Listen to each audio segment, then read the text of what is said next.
Assalamualaikum warahmatullahi wabarakatuh. Halo teman-teman semuanya, selamat datang di kelas media pembelajaran. Nah, pada pertemuan ini kita akan mempelajari tentang prinsip dan karakteristik media pembelajaran. Sebelum lanjut, izinkan saya untuk memperkenalkan diri.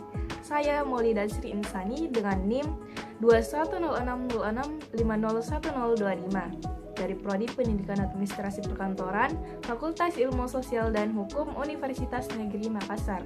Nah, mata kuliah ini, mata kuliah media pembelajaran, bidang studi administrasi perkantoran, diampuh oleh dosen Dr. Sirajuddin Saleh SPD MPD.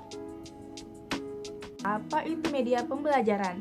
Nah, dalam bahasa Latin, media dari kata medius yang berarti tengah, perantara, atau pengantar. Jadi, tengah, perantara, atau pengantar. Nah, sedangkan dalam bahasa Arab, media berarti perantara atau pengantar pesan dari pengirim kepada penerima pesan. Nah, tadi pengertian media. Sekarang, pengertian pembelajaran itu apa? Nah, pembelajaran adalah sebuah proses komunikasi antar pembelajar, pengajar, dan bahan ajar.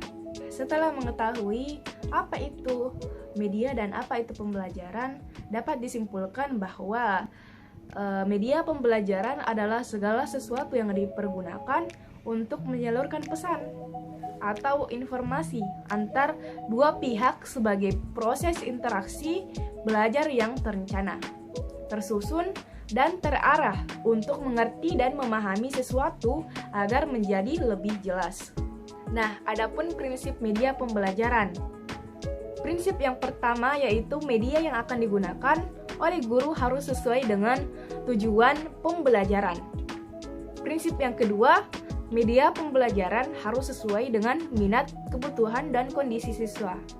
Prinsip yang ketiga, media yang akan digunakan harus sesuai dengan materi pembelajaran. Prinsip yang keempat, media yang digunakan harus memperhatikan efektivitas dan efisiensi. Dan prinsip yang kelima, yaitu media yang digunakan harus sesuai dengan kemampuan guru dalam mengoperasikannya. Nah, karena tadi sudah disebutkan prinsip media pembelajaran, sekarang kita akan mengupas lebih lanjut tentang prinsip-prinsip tersebut. Nah, prinsip yang pertama yaitu media yang digunakan oleh guru harus sesuai dengan tujuan pembelajaran. Nah, media tidak digunakan sebagai alat hiburan atau tidak semata-mata dimanfaatkan untuk mempermudah guru menyampaikan materi. Akan tetapi, benar-benar untuk membantu siswa belajar sesuai dengan tujuan yang ingin dicapai. Kemudian, prinsip yang kedua yaitu media yang akan digunakan harus sesuai dengan materi pembelajaran. Contohnya, untuk membelajarkan siswa memahami pertumbuhan penduduk di Indonesia, maka guru perlu mempersiapkan semacam grafik atau bagan untuk mencerminkan pertumbuhan itu. Nah, prinsip yang ketiga yaitu media pembelajaran harus sesuai dengan minat, kebutuhan, dan kondisi siswa. Siswa yang memiliki kemampuan mendengarkan yang kurang baik akan sulit memahami pembelajaran manakala digunakan media yang bersifat auditif atau audio, pembelajaran media audio. Nah, demikian juga sebaliknya. Siswa yang memiliki kemampuan penglihatan yang kurang akan sulit menangkap bahan pembelajaran yang disajikan melalui media visual atau penglihatan. Nah, sehingga guru perlu memperhatikan nih setiap kemampuan dan gaya tersebut. Kemudian, prinsip yang keempat yaitu media yang akan digunakan harus memperhatikan efektivitas dan efisiensi. Media yang memerlukan peralatan yang mahal belum tentu efektivitas untuk mencapai tujuan tertentu. Demikian pula, media yang sangat sederhana belum tentu tidak memiliki nilai. Setiap media yang dirancang oleh guru perlu memperhatikan efektivitas penggunaannya. Nah, prinsip media yang terakhir yaitu media yang digunakan harus sesuai dengan kemampuan guru dalam mengoperasikannya. Nah, sering media yang kompleks, terutama media-media mutakhir seperti media komputer, LCD, dan media elektronik lainnya itu memerlukan kemampuan khusus dalam mengoperasikannya. Media secanggih apapun tidak akan bisa menolong tanpa kemampuan teknis mengoperasikan dan memanfaatkan media yang akan digunakan.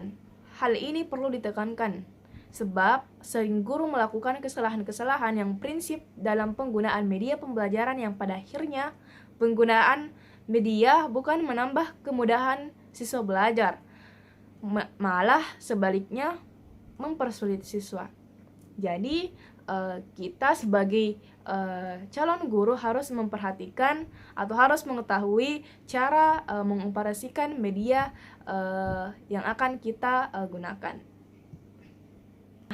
Selanjutnya yaitu karakteristik media pembelajaran. Seperti yang telah disebutkan oleh Gerlach dan Elie dalam buku Arsyad 2002, ada 3 karakteristik atau ciri-ciri media pembelajaran. Yang pertama yaitu ciri fiksatif, yang kedua ciri manipulatif, dan yang ketiga yaitu ciri distributif. Nah, mari kita bahas satu persatu. Nah, karakteristik media pembelajaran ada 3. Yang pertama yaitu ciri fiksatif.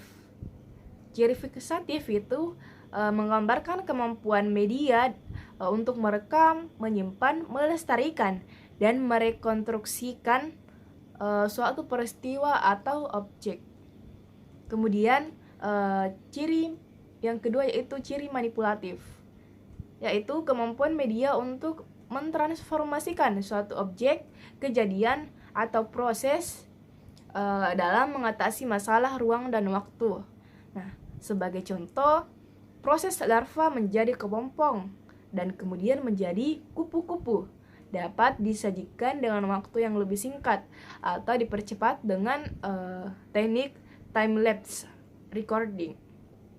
Kemudian ciri atau karakteristik media pembelajaran yang ketiga yaitu ciri distributif, yang menggambarkan kemampuan media mentransformasikan objek atau kejadian melalui ruang dan secara bersamaan kejadian itu disajikan kepada sejumlah besar siswa di berbagai tempat dengan stimulus pengalaman yang relatif sama mengenai kejadian tersebut.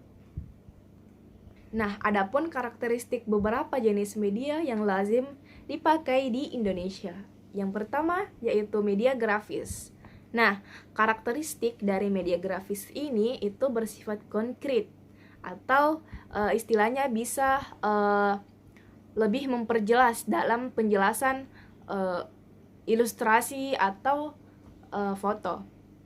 Dapat mengatasi batasan ruang dan waktu, dapat memperjelas suatu masalah, murah harganya, serta mudah mendapatkan dan menggunakannya. Contohnya itu seperti gambar atau foto, buletin, bagan, grafik, kartun, poster, atau papan flanel. Kemudian yang kedua yaitu media proyeksi diam. Nah, karakteristik dari media ini yaitu melibatkan pembelajar secara aktif dalam proses belajar. Peran mengajar tidak begitu kelihatan. Akan tetapi, yang menonjol adalah aktivitas interaksi antar pembelajar, dapat memberikan umpan balik secara langsung, mampu meningkatkan kemampuan komunikatif pembelajar, dan dalam penyajiannya mudah dibuat serta diperbanyak. Dan karakteristik media audio yang ketiga yaitu mampu mengatasi keterbatasan ruang dan waktu. Pesan atau program dapat direkam dan dapat diputar kembali jika diperlukan. Dapat mengembangkan daya imajinasi dan rangsangan partisipasi aktif. Pendengarnya dapat mengatasi masalah kekurangan guru, sifat komunikasinya hanya satu arah. Contohnya itu seperti radio, alat perekam pita magnetik, dan laboratorium bahasa. Nah, setelah kita membahas materi tadi, kita bisa menyimpulkan nih bahwasanya media pembelajaran merupakan salah satu komponen pembelajaran yang mempunyai peranan penting dalam proses pembelajaran itu sendiri. Nah, pemanfaatan media seharusnya merupakan bagian yang harus mendapat perhatian dalam setiap kegiatan pembelajaran. Oleh karena itu, guru atau calon guru perlu mempelajari bagaimana menetapkan media pembelajaran agar dapat mengefektifkan pencapaian tujuan pembelajaran dalam proses belajar mengajar. Dan media pembelajaran yang digunakan haruslah sesuai dengan tujuan yang akan dicapai. Maka dari itu, di dalam memilih media pembelajaran yang cocok, ada beberapa kriteria, yaitu tujuan instruksional, keefektifan siswa, ketersediaan, biaya pengadaan, dan kualitas teknis. Jadi ada 7 kriterianya. Pemilihan media dan sumber belajar merupakan komponen dari sistem instruksional secara keseluruhan. Oleh sebab itu, meskipun tujuan dan isinya sudah diketahui, faktor-faktor lain seperti siswa, strategi belajar mengajar, organisasi kelompok belajar, alokasi waktu dan sumber, serta prosedur penilaiannya perlu dipertimbangkan lagi. Nah, itulah tadi pemaparan tentang prinsip dan karakteristik media pembelajaran. Semoga teman-teman bisa mengambil sedikit pelajaran atau manfaat dari apa yang kami jelaskan. Terima kasih karena sudah menonton dan sampai jumpa di video pembelajaran selanjutnya.